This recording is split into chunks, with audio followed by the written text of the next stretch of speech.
And welcome back to Inside Texoma. Joining me now is Jennifer Inman Cartwright. She is here today with just an incredible story. I know we've already kind of previewed your story on News Channel 6, so you've probably already seen it, but now we really want to just take some time to talk about your courageous story. And there's a reason why, you recently shaved your head, so we're going to get into this. And it's just a story of hope, I think, for other parents out there. So, Jennifer, if you can just start from the beginning, and I'll let you explain to Texoma what we're talking about today. Yeah, well, in 2009, my then 2-year-old son, Zachary, was diagnosed with pediatric cancer.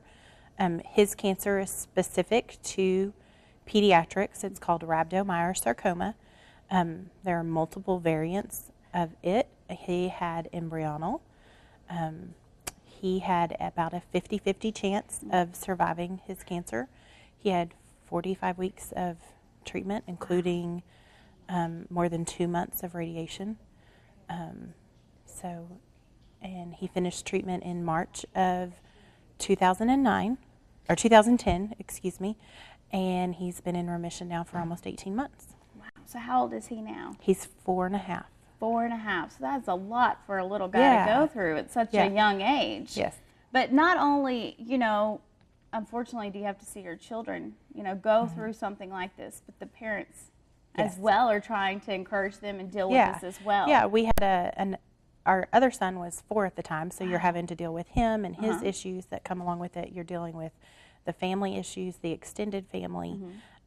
Everybody copes in different ways, and so you put on a brave face most days and you just trek along through life.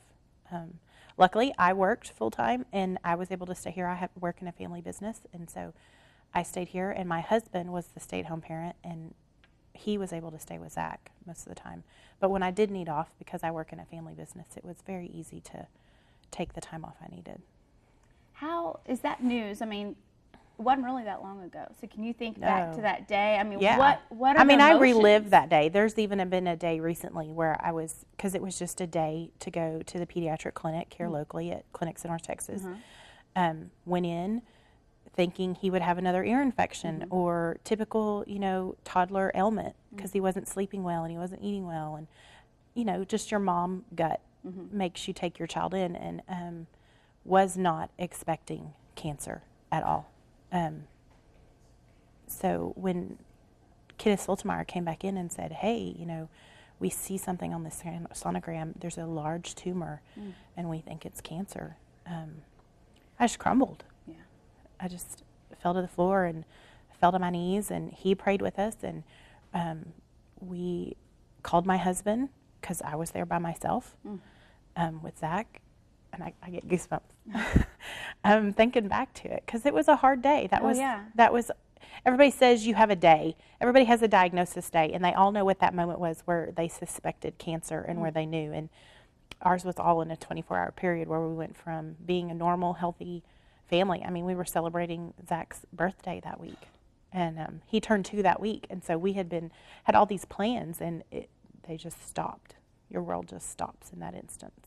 I know something many of us just can't even grasp. You worry, like you said, about the ear infections or this, but, to have that kind of diagnosis when you're not even going in expecting that, it's just heartbreaking. Yeah. I'm so glad to hear, that he is going through remission now and things, are looking great now for him, correct? Yeah, I mean, he definitely has, most pediatric cancer survivors, as with any cancer survivors, have side effects. With a child, those side effects last a lifetime. And so his will too. Some are better, some are worse. Just like any chronic condition now, he'll have to deal with that. But I would rather have a chronic condition with my child than not have him here at all. Absolutely. And it's amazing how you have taken this horrible story that has happened to your child and have turned it into something so positive and have given hopes to other parents out there, mothers out there. I think that, to me, gives me chill bumps. It's just incredible how I think you have been so brave through all this. So there's actually an organization that I believe you're part of, 46 Mommas, correct? And can you tell us about that and how you got connected? Well, last summer or last spring of 2010, the 46 Mommas were started. Another mom just wanted a courageous way to raise funds for pediatric cancer. More than 60% of pediatric cancer research funds come from private donations. And as families, we wanted a way to give back, to give back to all the families that gave back to us and were there before us. So she thought up the idea of every weekday, 46 children are diagnosed with cancer. So she started recruiting moms to shave their head for St. Baldrick's and went as a team. And the goal as a team last year was $1 million, and they didn't hit it. So last year they raised around $250,000. So when they started recruiting in December for this year's team, quite a few of us that are in treatment in the Metroplex decided we would go down. There were 4 of us that committed. One got pregnant, so she had to drop out, and because she had her baby last week while we were all gone. And but the other 3 of us went through, and we all flew to D.C. The week of the 23rd and shaved our heads together. That is awesome. How was the fundraiser? What was the amount? Do you know? This year's team has raised over $300,000. Wow. So far, and then there's teams that, like if a local team wanted to do something, they can put their money towards the 46 Mama goal and not come to a big event, but do a local event as a mom. And so the total so far is over $600,000 in 2 years. That's so impressive. yeah. That's So impressive. we're well on our way to our $1 million goal, and I don't think it will stop. I don't think now that the ball's gotten rolling, we really enjoy getting together as moms, talking about our treatment issues, talking about how we can make a difference, because some of the moms are still in treatment. Some of the moms or their children are still in treatment. Some of the moms their children are angels, and some of the moms have survivors. So we come from all different aspects of our cancer walk to come together and to raise funds for pediatric research. What a great support team. So Yeah. I just think it's so encouraging to hear something like that, and that this is available to other parents who could be in the same situation. So we have so much more to talk with Jennifer about, including just how the shaving of the head came about. We want to definitely talk about that. I know you said it was to raise funds, but we're going to talk to her. Again, that all just happened not that long ago, so we want to hear much more. Be sure to stay with us here on Inside Texoma. We'll be right back.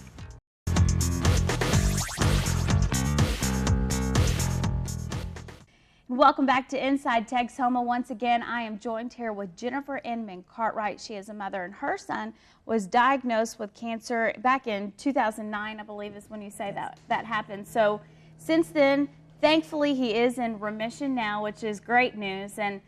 But as a support team, and to encourage other parents who may be going through this, she's actually part of an organization called 46 Mommas, and you recently went to D.C.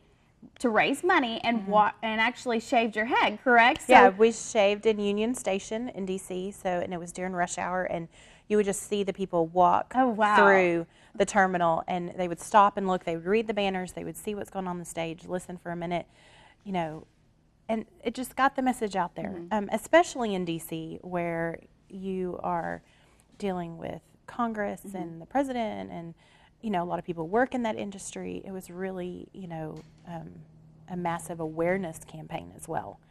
So, and then we were able to, after we all shaved, we were able to go on Capitol Hill and visit our congressmen and visit different people and support some great legislation that was going through that week. So, wow, what a great week then, huh? Yeah. So much going on. So what I want to know is, how did the shaving of the heads come about? Like, how was that chosen to be the thing that was to raise awareness? Because obviously that's going to get your attention. Yeah, I think it's because it is unusual. I mean, most women don't choose to shave their head. Sure. A hair is a status symbol in this culture. I mean, everybody wants to have long locks and beautiful hair, and it's kind of part of your persona. And so to shave it off is a huge thing. And when you walk around, people hopefully are going to ask, why are you bald? Is something going on I don't know about? Or and that's when you tell them, no, I shaved in to raise awareness for our children.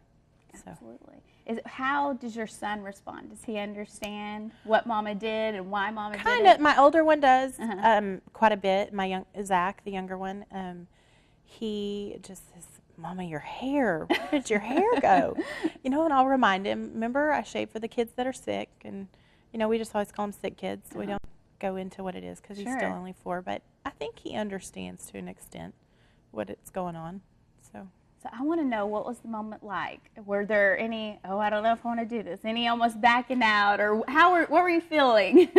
No, I mean, definitely up until the point I bought my air tickets this summer, I wondered. I know my family wondered.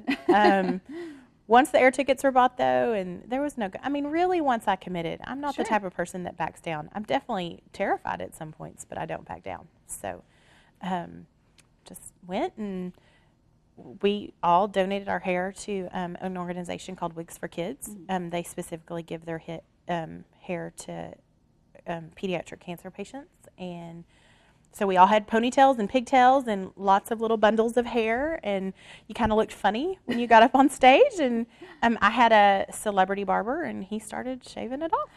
So. Wow, well, that's a nice touch to it all. Yeah. And again, this is all for, not only the kids who are sick and to raise awareness, but also your son. I mean, it's such a personal touch. So, Yeah, and it was neat because the woman I sat next to, the mother I sat next to, is one of my best friends through treatment. We were matched the month we were diagnosed, and her son has the same cancer. And so, to be able to hold her hand and be up there and stand beside each other, it was a very empowering moment. And it's a memory we'll have our lifetime. So what does your family say now that you are back? How, they look at it in a new light, and has it already helped raise awareness? Have you had others ask? Oh yeah, definitely. In my business, I've definitely had customers come in the last couple of weeks and be surprised and shocked and ask. And I have brochures on my desk, and they'll be like, "Is this why you did this?" And and a lot of times, many of them don't know that Zach had cancer, so it'll bring up that conversation. And I've met. The first night we were home, we went to Cracker Barrel, and one of the women in there said her brother had cancer. Wow. 30 years ago, and is a survivor, and that was unheard of 30 years ago. So she was like, way to go for you. So, absolutely. Well, Jennifer, I have to say, you are a beautiful woman inside and out, and I appreciate you taking time to share your story, and hopefully connect with others out there who may be going through something, and if they need to connect to this group, what a great thing. And I know it's 46 Mommas. There's a website they can go to. Yeah, 46mommas.com. We're on Facebook, we're online, there's photos of the events there, and if they want to join next year, if you're a mom of a pediatric cancer patient, they're recruiting for next year already, so we'd love to have you. Absolutely. Thank you so much again, and we definitely wish little Zach the very best. Thank you. Just appreciate, again, you taking so much time to sharing such a personal thing with us. So. Thanks again, and we want to say thanks to you, Texoma. And if you'd like more information about 46 Mommas, it's all on our website as well. That's newschannel6now.com. We want to say thanks for joining us. We'll see you back here next Sunday morning for another look inside Texoma.